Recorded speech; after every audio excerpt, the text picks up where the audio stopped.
Acquisition бол domain утгатай domain attachment гэсэн ороод тэгээд энэ IP хаягийг авна. Name server-ийг одоо бүх төлөвөөгөө өөрчлөөд юу болгож болно.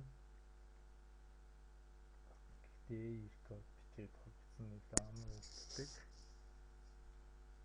За тэгээд domain нэрлэхээ хэсэг рүү ороод энэ DNS хэсэг рүү ороод manage DNS гэснийг сонгоно. За тэдэнд бол A records хэсэгт AD record очоод энд бол саяны авсан IP хаягаа тавьж өгнө. Тэгээд за ингээд оруулсан мөн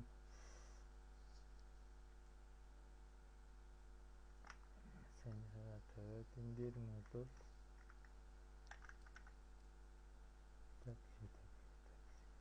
аль одоо ингээд хоёулын гинэшн зааж өгснээр бол энэ хаягаар ороход domain маань ажих хэвээр. Тэгээд хамгийн гол нь одоо хүлээх хэрэгтэй энэ DNS тохиргоолыг ингээд зөв тааруулсан тохиолдолтой.